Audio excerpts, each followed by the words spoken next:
Richard Pryor and Ali and Oscar Robinson and Abi O'Doon and my own father and our very own Dr. Melvin Peters. These laid-back, slender-built men that inhaled consciousness and exhaled coolness in between puffs like life had to filter through them in order to be interpreted right. We are here right now off the glory days of a Panther movement, looking to pick some of Billy's strange fruit along the first march down Woodward Avenue. We live in big shadows of titans, been past torches that seldom burn from our own fire, but from riots that spark them.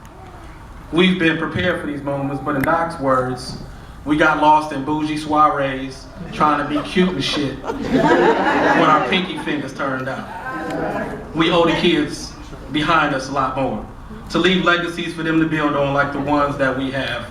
This is for Doc. Apology to our black children. I apologize for putting my own pleasure above your progress and for not always being a leader. For shying away from my roles and responsibilities knowing that you needed me in place. I apologize for seeing you go down the wrong road and never taking the time to talk to you, but instead talk about you and how this new generation is lost, but not taking on the responsibility of giving you somewhere to be, somewhere to grow, and somewhere to make mistakes. I apologize for not building a community around you where to keep you safe from the laws of oppression, where you can feel safe about being lost and not having it all figured out, and where you can see people like you that will take you in when you need help and show you love. I apologize for not allowing you to express yourself with your clothes and your hair and your style and your art and your music and your language and your walk, and for not letting you hang out on the corner because we know you need to get it all out and do you the same way that we did us. It was just more of us congregated in a community in which is less vulnerable and more palpable to speak up for our kids. I apologize for judging your behavior like I don't know the cycle of oppression as the environment that you were raised in, and for believing the statistics that spoke against you like they weren't the same ones that spoke against me. The ones that believed that there was no reason to keep the schools open, just the jails and the factories. I apologize for letting the system use you for the $30,000 that you're worth in jail and not the $7,000 that it takes to educate you. I apologize for not being there when you were harassed by the police and you didn't know who to call because you didn't know how to ask because you never knew that you could depend on me. I apologize for not waiting to get married before having kids, before breaking God's plan in the image of the black family, and for making you think that it's normal or easy or just something that we do or something to look down on you every time that you walk in carrying a child on your own like you made it by yourself. I apologize to misleading women that I know I didn't want, for telling them things that I know I can never be, and then making you follow me like that's some object and something that leads you up to being a man. Like somehow the amount of women that I've been with defines who I am. Not realizing the bitter trails of unprotected women that I left at home, that I left behind for my own pleasure. I apologize for acting like I don't know why you idolize rappers, knowing that all you need is somebody to look up to, someone who ain't speaking from a place of struggle, someone who ain't always trying to judge you, someone who has big dreams and ambitious goals and no fears, and somebody who's just doing good. And I apologize for using your slang instead of increasing your vocabulary, for playing that radio music in my car that continues to oppress us, and for trying to be cool with you, and for not having you listen to Umar and the Last Poets, and Gil Scott, and Roy Ayers, and Otis, and the music that I was raised on, and be fine that the hip hop that is in me don't have to be in you. I apologize for expecting you to know everything in our history from the 1960s and back, knowing that I've given you nothing to be proud of today. I apologize for not taking the time to read you books and visit museums and tell stories and watch Roots and Dutchman and Native Son and Amistad and every black movie that made me who I am. I apologize for not making sure that you know God and you can see God in me instead of trying to be some cool ass nigga.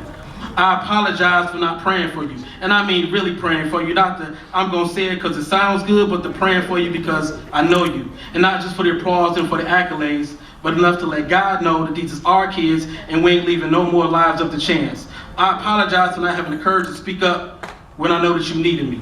For letting the media show me an image of you that made me believe that I should be threatened by my own kind. I apologize for letting experience be the best teacher when I could have been the best teacher. Waiting for you to fail and then having your story as if your failure is somehow enough to lift me up off of my shortcomings of myself. And for talking about, well, at least I ain't as bad as them, but that is us, all of us, and them is my cousins too. I apologize for expecting the school to teach you everything like I ain't been there, and like I don't work there, and that expectation is unreal. I apologize for telling you to get good grades like I had straight A's or something throughout school. And even when I did excel, it was more than my grades that mattered. It was the people I knew and the connections I made. It was Dr.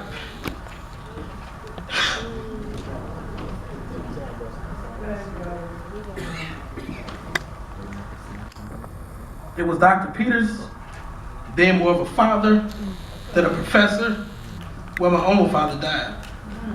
And so now it's on me. I apologize for not telling you to start your own business instead of going after a good job. And for not telling you to go after what you're passionate about and to follow God and to build your family and not fame but legacy and generational wealth. I apologize for telling you all the reasons that you can't be something instead of being a resource for your inspiration, being the one person who believes in you, the one in your corner, no matter how many times you fail. I apologize for putting all of our shortcomings on you, making it your responsibility to make sense of all of this black stuff like we got it all figured out. We still struggle supporting each other and wonder why our kids can't figure it out. I apologize for not giving you my patience, my love, my time, my understanding. We send our children off every day without a real sense of honesty from us. Tell them who they were and who you are. Teach them about themselves. Give them an image to be proud of. It ain't nobody's responsibility but our own that our children have grown into what they really need. They shouldn't have to figure everything out on their own. That's not what makes you, it breaks you. We have to admit it's our own selfishness is why we haven't progressed. It's our own laziness and self-doubt and lack of self-worth. It's our own dilemmas that we won't admit. We don't have a lack of money, we just aren't honest in what we bought, and then we won't pool our money together. We don't struggle with education, we just lack connecting it to our future. We are not literal slaves anymore, but we are if we still are waiting for somebody to come and save us. We owe our children more. We owe them the same dedication Doc Pete left us, 50 years of education and life and responsibility and purpose. I apologize for not being all God made me to be yet. And to all the black kids that came after me, I owe you more than what I've been showing you. This is my apology. I'm sorry. Thank God.